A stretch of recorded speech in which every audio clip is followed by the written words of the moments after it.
Right. Also, I wanted to know, see, a lot of people find it very difficult to change their dietary habits. Like you said, that they should incorporate all these things, maybe jowar. But let's just talk about the basics. So, what is the basic that they can do in their regular day to day life? For example, what can they have as first thing in the morning? On how the day progresses, what should they incorporate? So I think I think it's good that you mentioned the first thing in the morning because with our diets that becomes like the most important thing during your day because imagine this, if you are preparing your body early in the morning, then you're actually preventing the body from all the sugar cravings that are going to come throughout the day. Like a common thing with everyone with PCOS is that you have a lot of sugar cravings, you have a lot of carb craving. Now, how do you curb that? Right? It's not a good idea to sort of resist yourself, but at the same time, you should know what is going to work out so that you are sort of in place. So starting your day with turmeric tea is a good idea. So what you need to do is add a pinch of turmeric to half a cup of water and add some black pepper. What the black pepper is going to do is it's going to enhance the properties of curcumin, which is present in turmeric. Mm-hmm. So the effects of curcumin are going to be enhanced, right? In this tea, you can add half a tablespoon of ghee. Now, ghee has MCT oil, and it's going to convert into energy. Point number one. Point number two, it's going to balance and curb the spikes in your blood sugar levels throughout the day, right? So, which means that you will not crave as much as you do in a regular lifestyle or a regular day. So that can be done. Now we have a lot of clients who come back to us and say that we can't have ghee. So everyone and anyone who can't have ghee, you could do this. So you can soak, let's say, 2 strands of kesar or saffron, and with 4 5 soaked raisins, and have this first thing in the morning. What Mm-hmm. it will do, it will sort of reduce the PMS symptoms, the muscle cramps that you have during your periods, and strengthen the uterus, which ultimately helps you reduce the symptoms of PCOS going forward. So that can be done.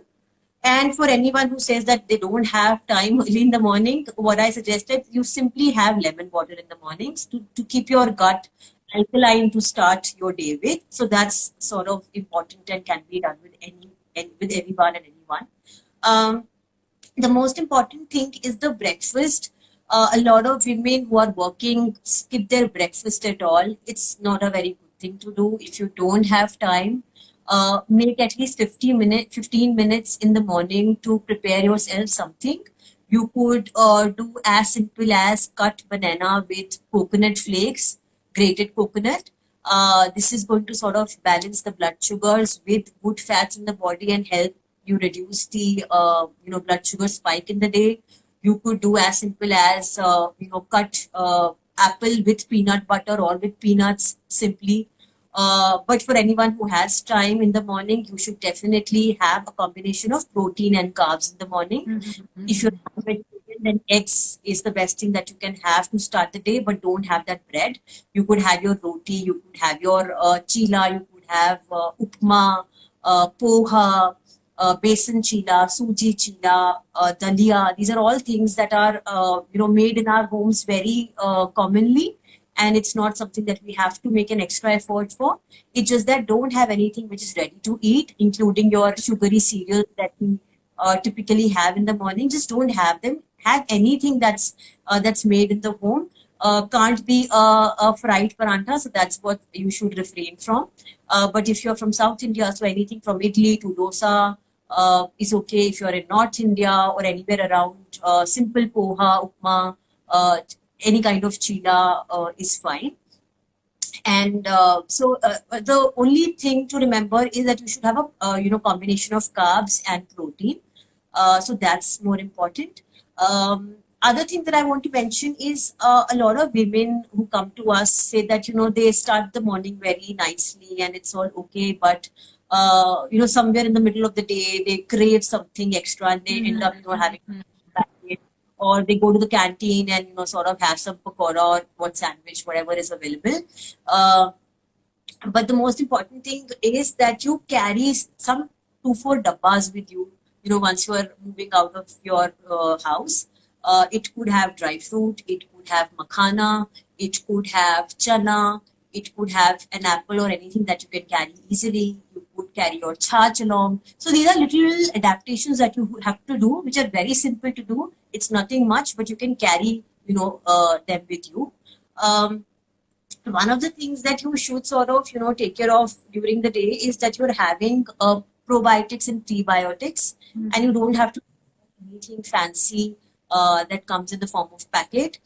You can simply have achar, you can simply have dahi or curd, you can have your charge, you can have gond katira. So these are simple things that you could probably have while you're having your lunch. And other important thing is that have your carbs only till 6:30.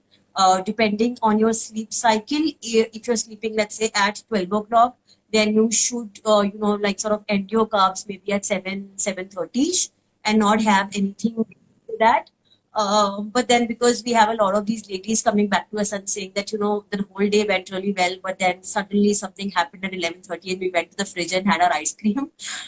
So for anyone who sort of has that thing, a good suggestion is have some yogurt and dry fruit in the night. Keep those dry fruits with whatever you're doing in the night, maybe working or binging on watching something.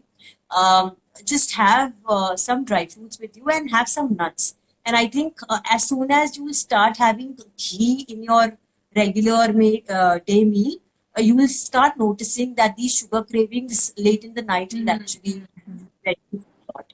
And for anyone who still has it and has a sweet tooth, what you could do is have jaggery and peanut.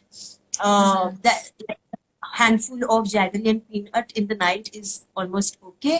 If you have too many sugar cravings, I will not tell you to completely cut off sugar or completely, not have anything like that, because it backfires after some time. So have a piece of chocolate maybe, or have gud ka halwa, something like that. So you make jaggery and suji halwa in the home itself with ghee. So ghee will sort of balance out with all the calories of carbs that you're getting. It's going to balance your sugar levels from that perspective. So you can have all of those things in a regular day to day life.